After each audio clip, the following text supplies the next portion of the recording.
불규칙성이 있기도 하고, 뭐 수학으로 풀기도 하고, 물리학으로 풀기도 하고, 이런 모든 것들을 우리는 일체법이라고 그렇게 얘기를 해요. 또 법에는 세 번째 진리를 또 이야기를 해요. 진리. 이것은 부처님께서 말씀하신 진리다라는 진리. 불교에서는 이 세 번째를 이야기를 하는 거야. 부처님께서 말하는 불법이라는 거야. 불법은 진리를 이야기를 하는 거죠. 이걸 얘기할 때도 있어요. 일체법을 얘기할 때도 있지만 삼보에 귀할 때, 불법에 귀할 때 이것은 세 번째 거를 얘기하는 거죠. 이걸 보고 다르마라고도 합니다. 법을 인도말로 다르마 또는 달리 달마라고도 이렇게 해요. 그러니까 우리가 이제 예불문 중에 시방 삼세 제망차례 상주일체 달마야중이라고 있어요. 예불문 첫 구절 한번 읊어볼까요? 지신기명래 예불문 시작할 때 삼계도사지.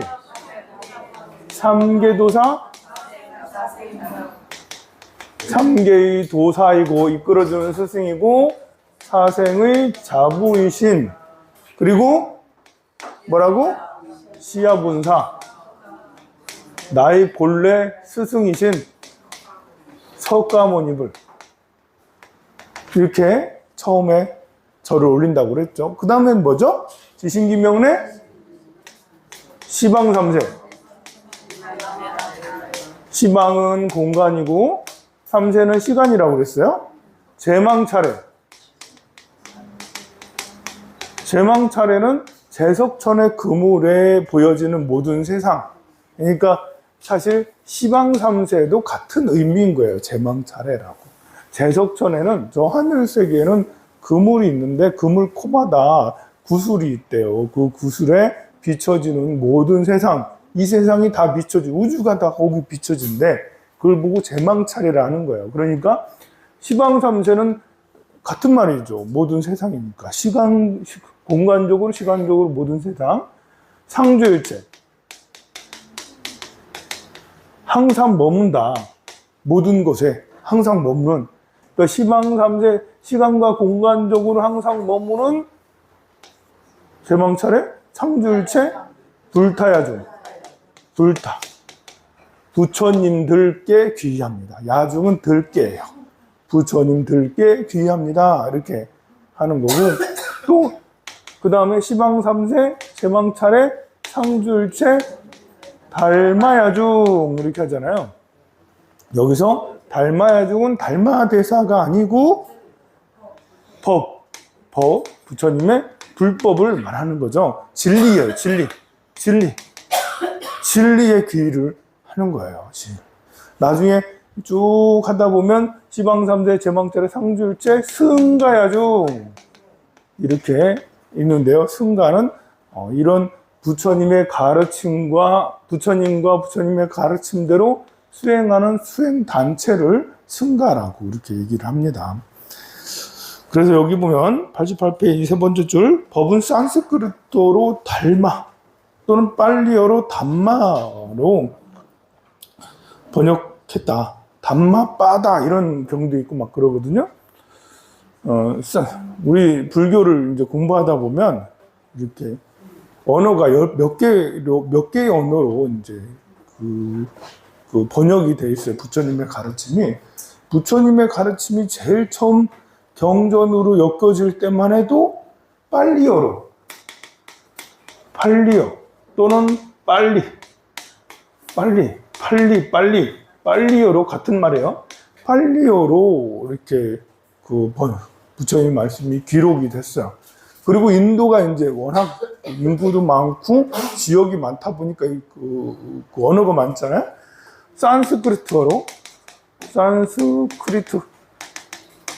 산스크리트어로도 부처님 경전이 기록이 됐어요. 이것은 이제 한문으로 범어라고 그래요. 범어. 하늘 범자 써서 범어로 만들어졌다. 우리 한글이 범어하고 비슷한 걸 가지고 있다. 한글이 범어하고 몽골의 글자랑 몽골이 범어를 베낀 거거든요. 우리 한글 창제할 때 이렇게 세종대왕께서 세종대왕이 좀 천재이긴 해도 언어의 모든 거 다 천재기 어려웠거든요. 당시에 스님이 계셨는데 범어에 능통한 외국어에 능통한 스님께서 이런 걸 참조해서 한글 창제하는데 옆에서 도왔다라고 그렇게 하는 근거가 한글 창제의 많은 것들이 이 범어하고 비슷한 부분들이 있다라는 그렇게 하는데요. 이게 다 인도에 관계된 언어들이죠. 부처님의 이쪽 빨리어의 경전들은 남방 불교로 전해졌어요. 그래서 빨리어 대장경이라고 남방 대장경, 남전 대장경 그렇게 해서 남쪽에서 전해진다 해서 남방 대장경이에요. 남방에는 어떤 나라가 있냐? 스리랑카. 또 어떤 나라가 있을까요? 우리가 남방 불교 할 때 스리랑카 또 생각나는 나라. 인도는 인도를 남방이라 하기는 남쪽은 남쪽인데 미얀마 있습니다. 미얀마 또 이렇게 하면 이제 어딘지 알겠죠, 그죠? 남방 불교 할 때 이렇게 하면 그 다음에 태국, 라오스, 캄보디아, 그 다음에 베트남 이렇게 남방 쪽에 전해졌다. 그런데 이제 이 중에 남방 색깔이 이렇게 강한 요게 다 인도의 영향을 받은 나라들이에요. 인도 차이나가 인도하고 차이나하고 중간에 있다. 그래서 인도 차이나 반도인데 역사적으로 인도 차이나 반도는 중국의 영향보다는 인도의 영향을 더 많이 받았어요. 벵골만으로 해서 방글라데시로 해가지고 미얀마로 넘어오는 게 훨씬 더 낫지 중국에서 내려오는 거는 지형상 그 산맥이 너무 높아서 지형이 너무 안 좋아요.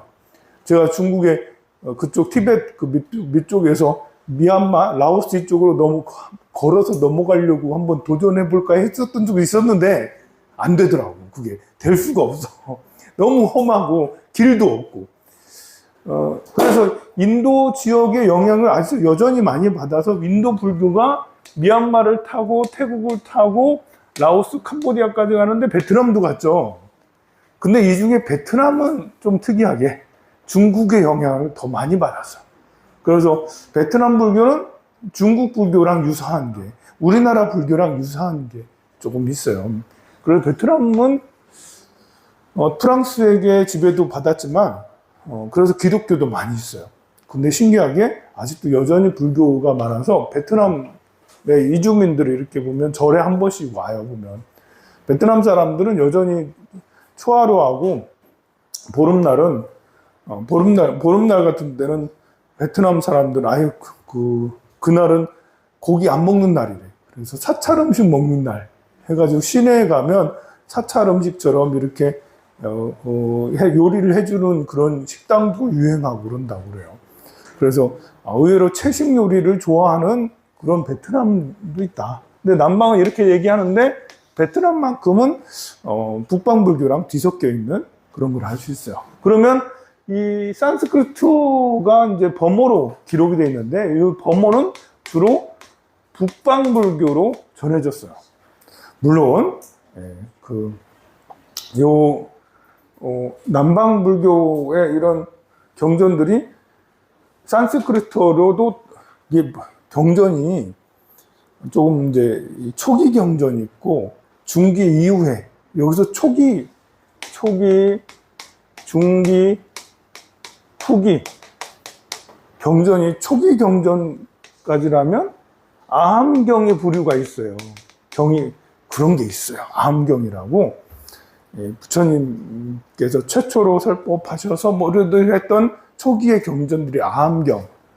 우리가 이제 그 다음에 중기쯤 되면 금강경 같은 금강경이나 아미타경이라든지 뭐 이런 경전들이 중기 경전이고 후기 경전은 밀교 경전들.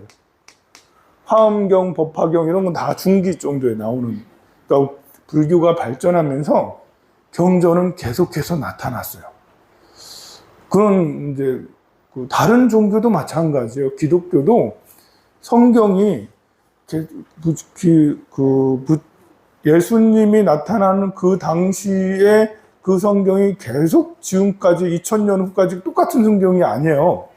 성경은 계속 조금씩 변하고 다르게 유통이 되다가 4세기쯤에 밀라노 칙령에 의해서 이제 그때 기독교가 공인이 됐죠.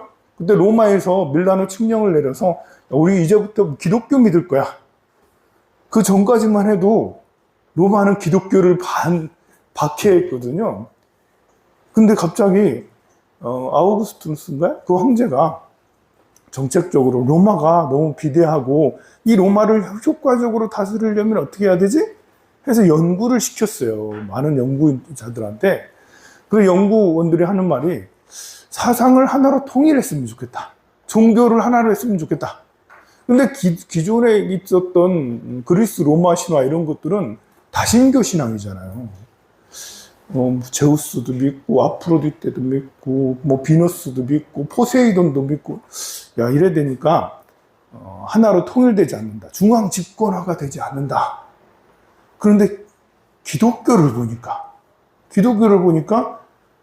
창조주 절대 창조주가 있고 그 밑에 이제 창조주 유일신으로 이렇게 믿는다. 그리고 세금 내는 거에 대해서 굉장히 우호적이다. 이제 그 황제의 것은 황제의 것으로 여호와의 것은 여호와의 것으로 이런 말이 기독교에 있었거든요. 그래서 연구를 해본 결과 모든 종교 중에 기독교가 가장 통치하기가 좋다. 그런 결론을 내려서 본인이 기독교인이 아님에도 불구하고 통치하기 위해서 기독교를 받아들였죠. 그래서 처음에 이제 이렇게 대주교들을 다 불러들였어요. 로마에서 밑에 지하에 숨어 있는 주교들한테 주교님들 다 로마에 오세요. 대접 좀 해드릴게요. 그랬더니 이 주교들이 가면 또 그 숙청당하는 거 아니야? 겁나가지고 처음엔 가지를 않았대. 나중에 모인 주교들하고 이렇게 해서 성경들이 지역마다 조금씩 막 다 다르니까 그 성경들을 하나로 다 취합을 했다라고 그러죠. 그래서 지금 같은 바이블을 만들어냈다라고 그러죠. 그런데 결국 로마는 기독교한테 잡아먹혔죠. 교황청이 설치되고 그 기독교의 종교 세력이 나중에 중세 천년을 전 유럽을 지배를 했으니까 너무나도 중앙 집권화된 종교인 건 맞았던 거예요. 그래서 그 종교가 전 유럽을 다 이제 한동안 휩쓸었던 적이 있었는데요. 거기에서도 초기에는 기독교의 경전들이 바이블이 계속 지역마다 또 시대마다 조금씩 달랐어요. 로마에서는 그 다른 것들을 다 이제 자기 생각과 좀 약간 다른 그 당시 주교들 생각과 정치인들 생각과 다른 부분은 다 쳐냈죠. 그래서 좀 신비적인 이런 부분들은 다 날렸다라고 그래요. 많이 이제 그냥 이렇게 해야 되는 그런 부분만 했다라고 그러는데요. 우리 불교는 기독교랑 좀 다른 게 뭐냐면 진짜 다른 건 기독교는 유일신이잖아요. 신을 믿는 종교예요. 그것도 오직 한 신만. 다른 신은 다 악마나 요정처럼 쓸데없는 신, 별로 영향이 없는 신, 악귀가 되거나 아니면 악마가 되거나 아니면 그냥 요정, 천사 뭐 이런 걸로 하나님의 여호와의 하위 밑에 저 밑에서 발발 기는 정도의 그런 신으로 만들어 놨다는 거예요. 그래서 사상들이 생각들이 이 유일신 하나님 여호와가 하는 것만 따라가면 돼. 그래도 단순한 거예요. 불교는 인간의 종교예요. 인간의 성장. 우리가 좀 더 지혜로웠으면 좋겠고 자비로웠으면 좋겠고 나는 깨달았으면 좋겠어. 우리는 무지몽매하게 살고 있는 것 같아. 어리석게 살고 있는 것 같아. 완전히 밝은 저 하늘을 날아다닐 수 있고 어디든지 갈 수 있고 뭐든지 볼 수 있는 무한한 능력을 가진 모든 것을 다 아는 일체 종지를 가진 그런 사람은 될 수 없을까? 윤회에서 벗어나는 그런 사람이 될 수 없을까? 라는 이런 고민으로 시작된 거예요. 그래서 이거는 가르침. 성장을 위한 가르침에 해당이 되는 거예요. 요거 유일신도 가르침은 가르침이죠. 그런데 신이 내린 가르침, 우리는 인간이 스스로 연구하는 거예요. 그 중에 부처님이 이렇게 하니까 되더라 해서 부처가 되는 방법은 이런 거야 라고 말씀을 했는데, 거기에 이제 계속해서 보충 설명이 따닥따닥 붙는 거죠. 부처님께서 처음 말씀하신 것이 있고, 그 이후로 계속해서 보충 설명이 주석서가 계속 달리게 되고, 거기에 종교적인 것까지 같이 함께, 인간의 종교, 근데 인간의 어떤 자기 성장, 완성, 인간의 완성을 바라고, 모든 고통, 모든 이들이 다 고통에서 벗어나는 그런 것에서 시작을 했지만, 사람들은 종교적인 속성을도 가지고 있었던 거야. 신앙 플러스 함께 신앙이 곁들여진 거죠. 부처님 당시에서도 신앙이 있었어요. 부처님은 위대한 스승이었어요. 위대한 스승, 거기 위대한 스승이면 나를 이끌어주는 스승이잖아요. 나를 깨우쳐주는 스승이잖아요. 여러분들 교사라고 생각하면 돼. 중학교 교사, 고등학교 교사, 대학교 교수, 이게 스승이잖아요. 그런데 그 불교는 부처님의 이런 그 스승의 역할이 뛰어넘었어. 교사의 역할을 뛰어넘었어. 윤회까지 초월했으니까 여기에 신앙적인 신통이 들어가게, 신비주의가 함께 들어가게 되는 거죠. 우리는 기본적으로, 사람은 기본적으로 신을 믿는 게 구원의 의미가 있어요. 난 구원받고 싶다. 고통에서 벗어나고 싶다. 더 나아지고 싶다. 이 상황에서 벗어나고 싶다. 그리고 내 생, 다음 생은 정말 이렇게 지긋지긋하게 살고 싶지 않다. 좋은 곳에 태어나고 싶다. 내 생도 사실은 구원의 일종이라고 할 수가 있겠죠. 우리는 뭘 몰라. 사람은 지식과 지혜는 있는데, 지식과 지혜는 있잖아요. 그래서 생각은 많이 해. 이렇게 될까, 저렇게 될까. 근데 우리는 항상 위험에 도사려 있잖아요. 절벽에서 떨어질 수 있고, 호랑이에게 잡혀먹을 수 있고, 추위에 죽을 수도 있고, 더위에 들들 수도 있고, 굶주려 죽을 수도 있고, 병나서 죽을 수도 있고, 앞일을 예측할 수가 없어. 지금은 많이 다르죠. 지금은 병원 가면 건강 좀 지킬 수 있어요. 여러분들이 건강해지는 방법이 이제 위험이 별로 없어. 지나가다가 호랑이에 잡혀먹을 일이 없잖아. 여러분들이 굶어 죽을 일이 없어요. 추위에 더위에 이렇게 이렇게 물에 휩쓸려 죽을 일이 잘 없단 말입니다. 그런데 예전에는 그런 게 컸기 때문에, 그래서 신앙적인 부분이 굉장히 발달됐어요.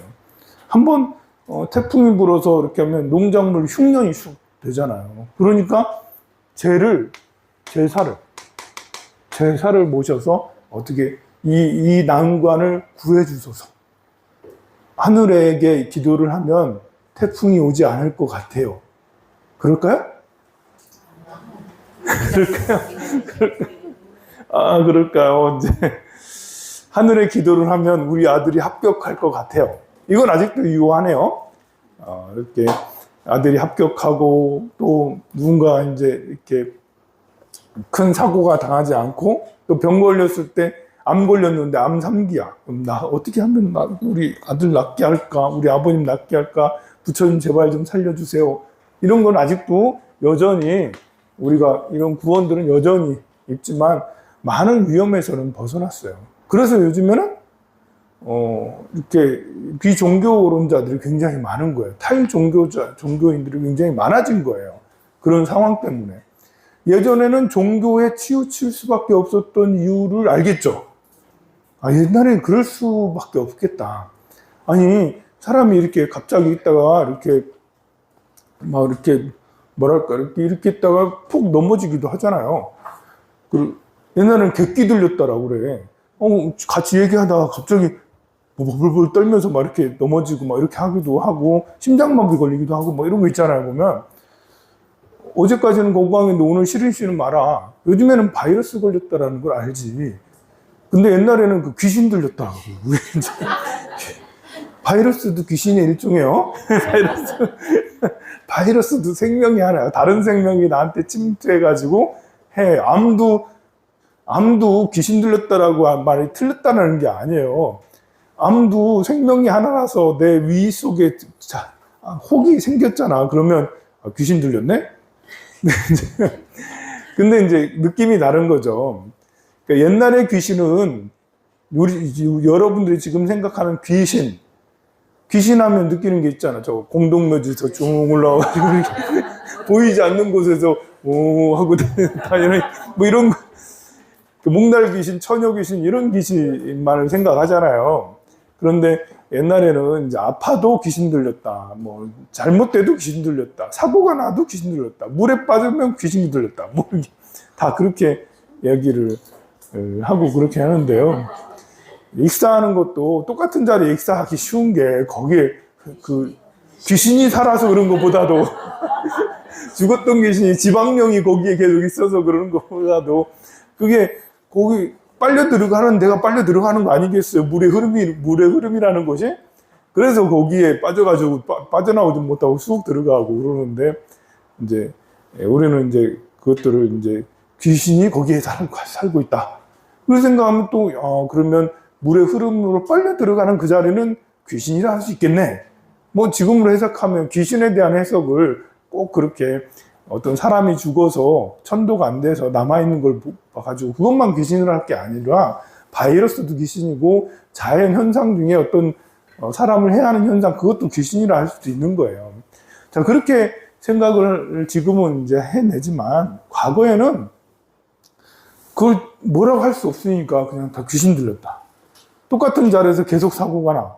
진짜 지방령인가? 진짜 거기에 천도되지 않은 영혼이 있어서 그 자리에 계속 붙어서 또 죽게 하고 또 죽게 하고 또 죽게 하고 그런가?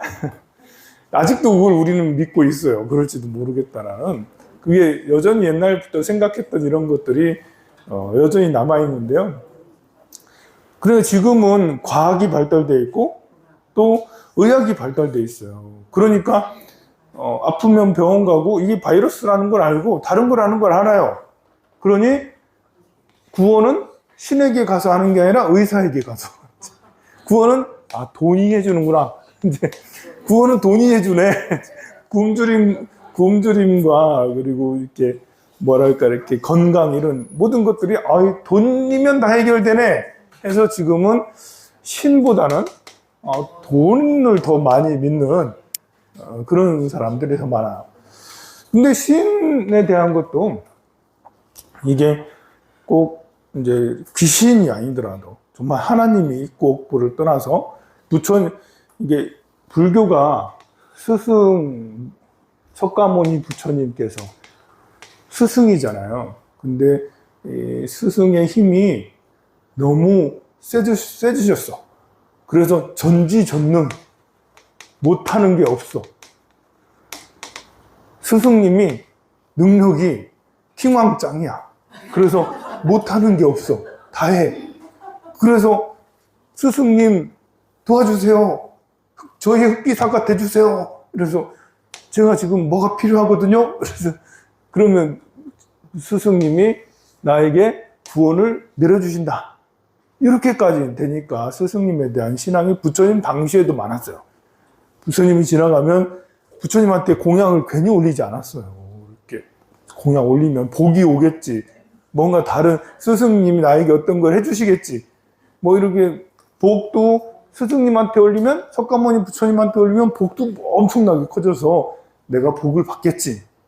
이런 것이 막연한 우리들의 마음속에 당시에 신에 대한 이 신앙심, 구원에 대한 이런 것이 심지어 인간인 부처님에게까지도 전달이 돼서 부처님도 그렇게 믿었다라는 거예요.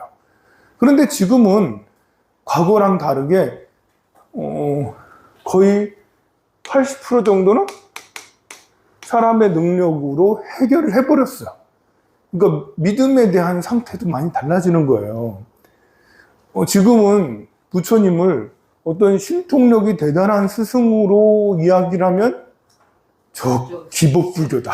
기복불교다 이러면서 스님들 자체부터 거부 반응이 크고 신도들도 거부 반응이 많아요.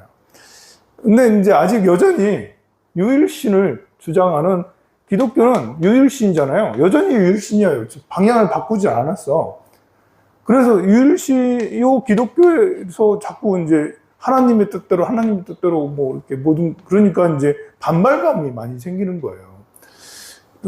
뭐 목사님이 잘못하는 것도 있지만 기본적인 가르침이 우리가 할 수 있는 게 많은데 이미 80% 정도는 다 해결했고 아직 해결하지 못한 것들은 조금밖에 안 되는데 그래서 믿음이 별로 가지가 않아서 기독교에서 이탈하는 사람들이 많아지는 것이죠. 그리고 불교는 스님들이 잘못하는 게 많아. 안 보여, 스님들이 일단은. 기독교는 목사님 많이 보이잖아요.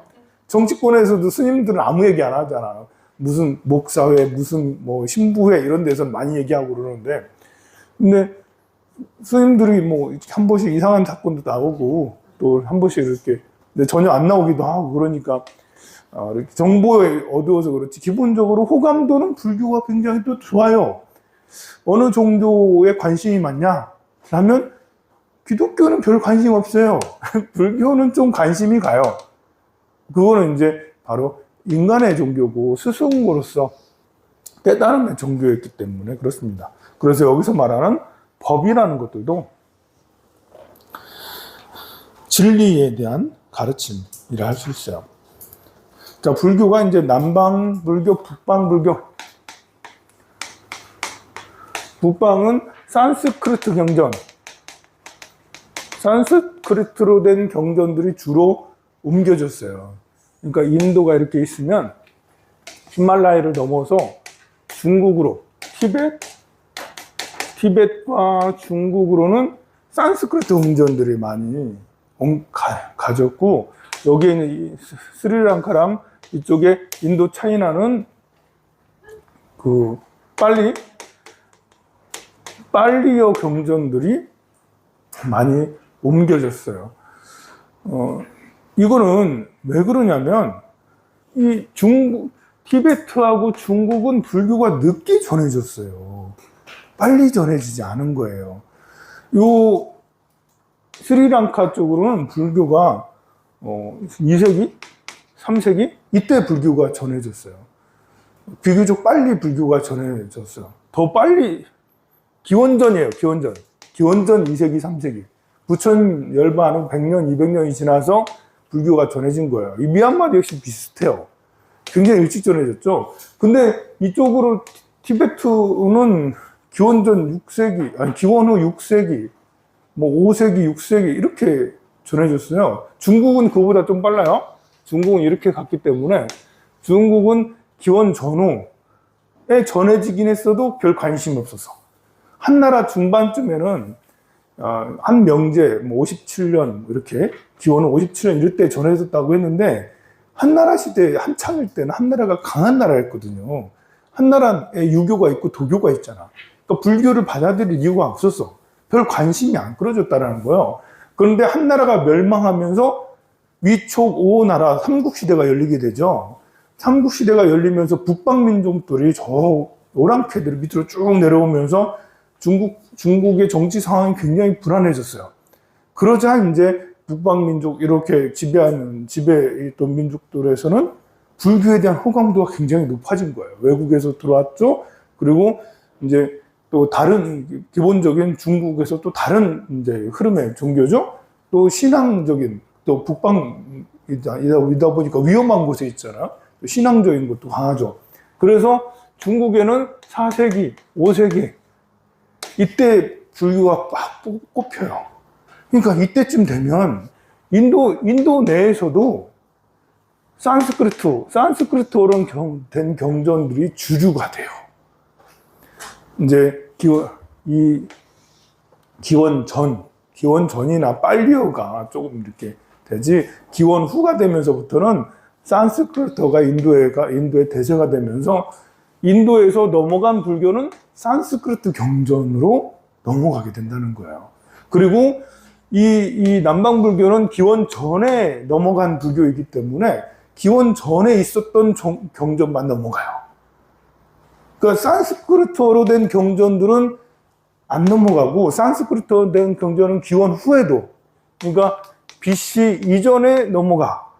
산스크리트어는 BC 이전에 경전도 있고 BC 기원 후에 경전도 있는 거예요. 산스크리트 경전이 훨씬 방대해요. 양이 어마무시하게 많아요. 남방에 있는 빨리어 경전은 양이 10% 정도밖에 되지 않아요. 요 산스크리트 경전은 10배가 더 많아. 훨씬 더 많아. 그러면 이제 그 이유를 알겠죠? 이 빨리어는 한때 고대 반짝이고 말았단 말이에요. 근데 산스크리트어는 기원 전에도 있었고 기원 후 10세기, 12세기까지 계속 불교가 계속 발전하고 망할 때까지 산스크리트어로 경전을 만들었기 때문에 수많은 금강경도 빨리어 금강경이 없어요. 우리는 유명하잖아. 불교하면 금강경이잖아. 근데 금강경은 기원 전후쯤에 만들었거든요. 산스크리트가 안 쓰일 때, 빨리어가 안 쓰일 때 만들어졌어요, 금강경이. 법화경, 화엄경은 말할 것도 없어요. 법화경, 화엄경은 좀 더 늦게 만들어지게 되거든요. 그러니까 이쪽에는 없는 거예요. 여러분들 스리랑카 가지고 화엄경 주세요, 여러분. 없어요.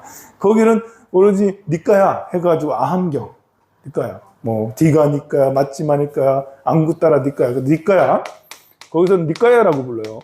니까야, 이제, 우리는 아함경이라고 그러고, 이런 니까야 경전만 있게 됩니다.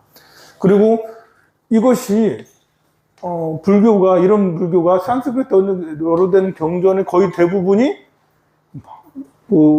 이쪽 북방을 통해서 중국에 다 전해주고, 중국에서 다 번역을 해요. 송나라 때 완전히 완역까지 다 했어. 그걸 보고 대장경이라는 거예요. 모든 경전들을 완전히 완판, 다 번역해가지고 끝냈어.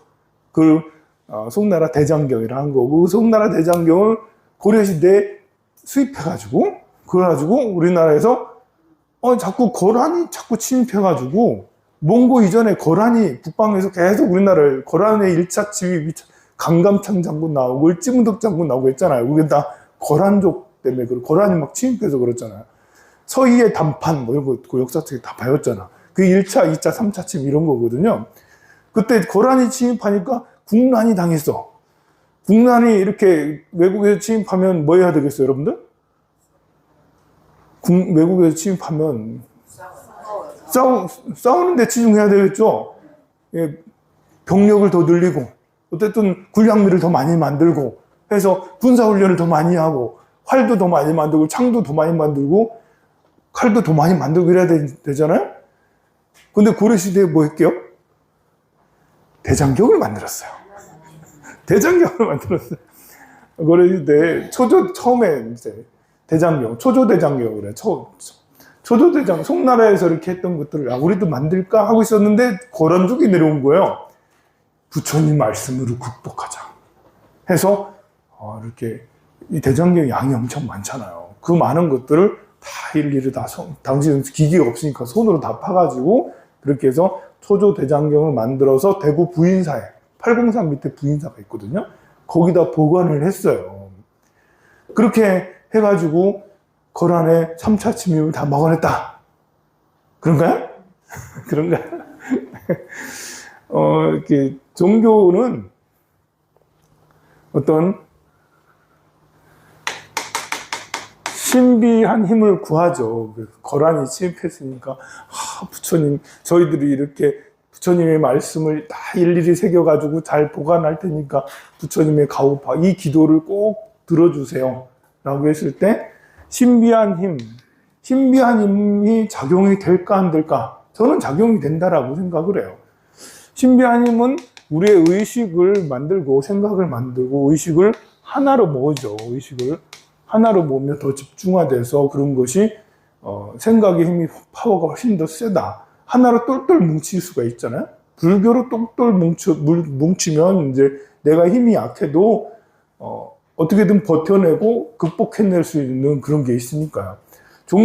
지금의 종교는 그런 게 필요한 거예요. 지금의 종교는 그런 이제 내 멘탈을 강화하는데, 내 멘탈이 밀리지 않고 멘탈이 버텨내고 극복하고 이겨내고 성장하는데, 우리가 필요한 게 한 번씩 마음이라는 게 이렇게 하다가 훅 떨어지는 때가 생겨요. 마음의 기분이라는 게 있잖아요. 기분이 좋았다 나빴다 좋았다 나빴다 하다 푹 떨어져. 그럴 때 집에 있잖아. 집에 안 나와. 집에서 한 3박 4일 동안 안 나와. 밖에 나오질 않아.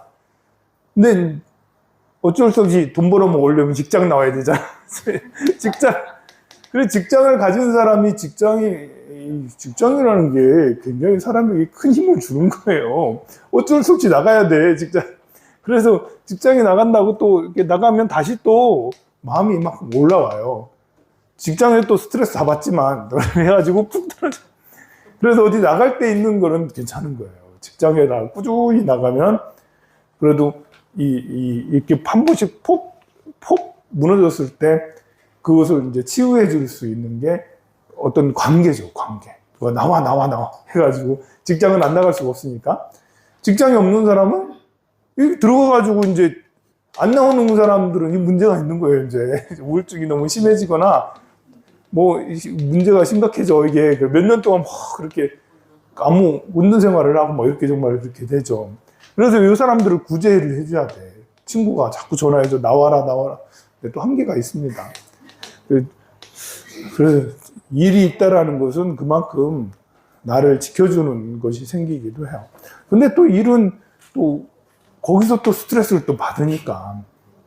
그래서 종교라는 게 같이 함께 어떤 정신적인 연계 활동을 하잖아요. 우리가 다 같이 만나서 관세음보살 이런 것들을 하잖아요. 초하루 날 꼭 나오세요. 교회라는 것이 시스템이 굉장히 괜찮은 거예요. 교회는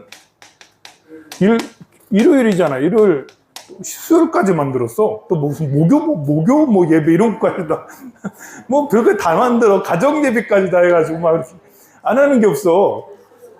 그래서, 절에 안 다닐 것 같으면 차라리 교회라도 가라. 왜냐면 사람들은 위험해. 우리는 마음이 이렇게 탄탄한 사람들이 아니에요. 마음이 약해요. 그래가지고 한 번씩 폭 떨어지면 이걸 견뎌내기가 어려워요. 그래서 사회관계망이 잘 돼 있으면 다시 또 나와 관계를 해야지 괜찮아지거든요. 혼자 있으면 폭 떨어지니까. 불교에서도 그런 것들은 좀 배워야 되는 게 필요해요. 불교는 수행을 너무 강조하는데 내 수행을 강조하다 보니까 수행의 원리도 똑같아요. 이렇게 수행 원리도 이 마음 관리를 잘해야 되잖아요. 기본적인 마음 관리가 이렇게 폭 떨어졌을 때 요거를 이제 해야 되는. 스님들도 이러다 보니까 자살하는 스님들도 생겨요. 보면 많아요. 자살하는 스님들도 많아요. 모르고 있었네?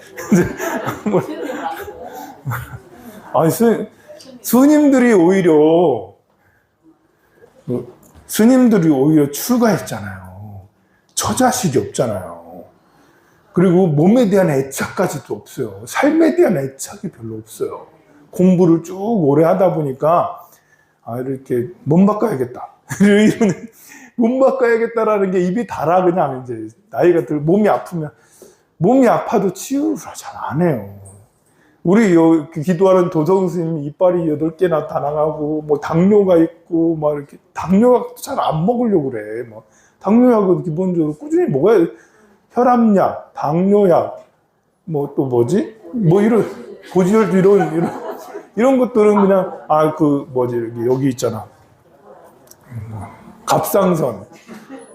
또 이렇게, 이런 호르몬에 관계된 약들은 그냥 무조건 먹어야 되는 거예요. 하루에 한 번 이상이라도 무조건 이거 안 먹고 천하장사라 하더라도 이거는 해낼 수 있는 게 견뎌낼 수 있는 게 아니거든요. 그런데도 이렇게 너무 이렇게 그 스님들은 몸이 중요한 게 아니야. 이 몸은 그냥 너무 이렇게 몸 아프면 나중에 바꿔 타면 돼. 몸 바꿔야지 이러면서. 그러다 보니까 병 치유를 제대로 하지 않아요. 또 뭐 장점은 또 뭐냐면 벽에 똥 바르지 않아요. 호흡기 꼭 이러지 않아요. 그냥 아프다가 얼마 있다, 언제 뭐, 지난달에 아팠다 하는데, 갑자기 부고가 날라와. 스님, 결반하셨습니다. 그리고 이제, 작년에 좀 아파하기 시작했는데, 얼마 있다 그냥 확 돌아가시는 거예요. 그래서, 이렇게 생에 대한 애착이 없으시니까 생명에 이제 가시는 것도 빨리 가시는데, 곡기를 끊고 가시는 경우도 정말 많고, 그래요. 그래, 이렇게 마음이 다운되고 그러면, 이 마음은 있잖아요. 내가 즐거울 때, 괴로울 때, 즐거울 때, 요게 괴로울 때, 우울하고 그럴 때 아니야? 괴로울 때는 긍정적인 생각을 해요. 아니, 즐거울 때는 긍정적인 생각을 해요. 세상이 그냥 아름다워. 좋잖아. 아무리 해도 행복하잖아. 근데 이게 괴롭기 힘들 때는 세상이 다 비관이 돼. 이게 수행에 영향을 끼쳐요, 수행에. 여러분들의 삶에도 영향을 다 끼치지만, 수행이라는 것은 계속해서, 이제, 관세음보살 막 해야 되잖아. 관세음보살 쭉 이렇게 끊이지 않고, 정념으로, 계속 진행을 해가는 거거든요. 정념이라는 거 알아차리며, 내가 지금 번뇌하고 있구나, 내가 지금 제대로 수행하고 있구나, 이런 것들을 알아차리는 것이 정념이에요. 그러면 계속 쭉 진행하는 것은 정이에요. 관세음보살 쭉 진행하는 건 정이고, 여기에서 내가 딴 생각이 들어오네? 내가 지금 하고 있네? 이런 거 알아차리면 정념이에요. 그럼 정념과 정으로 쭉 가야 되잖아요. 근데 이제 기분의 상태랑 관계가 있는 거예요, 이게. 쭉, 기분이 좀 보통일 때는 쭉 잘 돼. 근데 기분이 너무 업되면 날리는 거지. 수행에 날림 현상이 생겨. 다져지지가 않아서 자꾸 들뜸이 생겨가지고 엉덩이가 가벼워져. 우리 기분 좋으면 밖에 나가야 되잖아요. 기분 좋으면 놀러 가야 되잖아. 그러니까 앉아서 수행이 안 돼. 자꾸 딴 생각이 자꾸 들어. 이렇게 기분이 좋은데? 이러면서 밖으로 나갈 생각을 해. 근데 또 기분이 안 좋으면, 기분이 좋은 건 그래도 위험하진 않아요.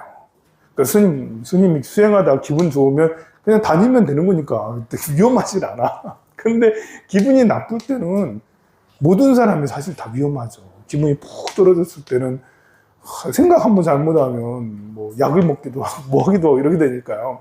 거기다 술까지 먹으시고 담배 피고 뭐 이래 되면 헤어나오지를 못하고 막 그렇게 해요. 관세음보살 쭉 가다가 마음이 좋을 때도 있고 나쁠 때도 있어요, 당연히. 이 관세음보살을 쭉 하는 수행력이 강하면 나쁠 때도 금방 올라오죠. 다른 누가 이렇게 하지 않아도. 근데 인생이란 건 아무리 강력한 수행을 했던 사람이라도 사이클을 타기 마련이에요. 좋고 나쁜 사이클이 있어. 주기적으로. 이제 10년, 12년에 주기적으로. 우리가 이제 삼재라는 게 그런 거잖아요. 삼재라는 게 딴 게 아니에요. 여기 3년, 요거 3년, 요거 3년, 요거 3년. 요게 삼재예요, 삼재. 3년 동안 성장해. 3년 동안 고점에 있어. 3년 동안 하락하고, 3년 동안 여기 겨울. 이게 인생 중에 3년 이렇게 이걸 보고 우리는 삼재다. 이때 나의 역할, 나의 기가 많이 빠지는 거예요. 마음. 그 상황이 겨울에 해당되는 거예요, 겨울에 해당. 지금이 원숭이, 쥐, 용띠가 지금 여기에 해당되는 거죠. 대외 관계적으로 집에서 말하는 거 아니에요. 삼재는 집하고 직장 얘기를 하는 거 아니에요. 집하고 직장에서 나한테 불리한 게 아니고 대외 활동을 하는 데 있어서 밖에 나가면 내 기가 약해져서 누가 씹는다라는 거예요, 자꾸. 나를 좋아하고 환영해주기보다 쟤는 좀 이상해 이러면서 이제 뭐 그러고 이렇게 환영해주지 않고 이렇게 밖에 나가서 사고가 날 수도 있는 거예요. 자꾸 교통사고 나고 접촉사고 나고 계단에서 굴르고 뭐 이런 거 있잖아요, 보면. 이런 사고라든지 병, 바이러스에 의한 병 이런 것도 외부 이런 거 있잖아요. 이런 것들이 생길 수 있고 막 이러는 거예요. 그러니까 구설, 관제, 누구한테 소송 들어오고 고발 들어오고 역시 마찬가지로 이제 관에 갈 일이니까 외부적인 거잖아요. 이게 겨울에 일어나는 이건 사람이면 모든 생명이면 다 겪는 일들이에요. 보면 스님은 이런 거 없겠나? 스님도 이런 거 있지 당연히. 그러면 이 상황이 안 좋은 데다가 또 심리적 상황이라는 게 또 있어요. 이런 거 외부적 상황이잖아. 심리적 상황도 사이클이 이렇게 있어요. 근데 이 사이클들이 요 좋을 때 내 사이클이 이 정도 되면 그래도 상쇄되니까 괜찮은데 이렇게 사이클이 겹쳐서 나쁠 때가 있어. 세 개의 사이클들이 겹쳐서 나빠지면 이런 지점에는 천하장사도 못 버티지. 이런 경우는 같이 있어줘야 돼. 가족이 정말 중요한 거야. 가족이 함께 모여 살아야지. 서로 저녁에 보고 아침 밥 먹고 또 주말에 여행도 같이 다니고 이러면 여기에 세 개가 다 모이는 이렇게 악독한 상황에서도 견뎌낼 수가 있는 거예요. 가족이 없으면 종교라도 그런 역할을 해줘야 돼. 그래서 지역에 산골이나 지역에 교회 너무 잘하는 거예요. 목사님이 봉고차 타고 이렇게 데려다주고 뭐 실어다주고 하는 거 정말 존경해야 돼요. 훌륭하십니다. 그래서 지역 복지를 책임지시는 분이야. 그렇게 해야지 관계에서 우리는 이렇게 어려운 상황에서 벗어날 수 있으니까요. 근데 이제 뭐 스님들은 산골짜기 있잖아. 그리고 스님들은 이제 정처 없이 여기도 갔다가 저기도 갔다가 계속 돌아다녀요. 그러니까 한 번 굴을 파기 시작하면 나 헤어나오기가 어려워. 한 번 굴을 파면 스님들은 이렇게 나를 챙겨주는 사람이 잘 없잖아요. 황룡사에 있으니까 여러분들이 저를 챙겨주지. 근데 내가 행사도 살았다가 통도사로 살았다가 저기 범어사도 살았다가 뭐 봉암사도 살았다가 계속 가면 인연이 없잖아요. 인연이 있다 해도 뭐 여러분들이 뭐 여기저기 공부하러 다니는 사람을 챙겨주겠어? 스님이 나를 챙겨줘야지. 내가 스님을 챙겨줘. 그래서 그러다 보니까 이제 마음이 한번 꺾이면 참 오래 고전을 면치 못하기도 할 수도 있다라는 거. 뭐 여러분들이 스님의 상황을 알 필요는 없지만 그럴 수 있다라는 거. 좀 쉬었다 하도록 하겠습니다.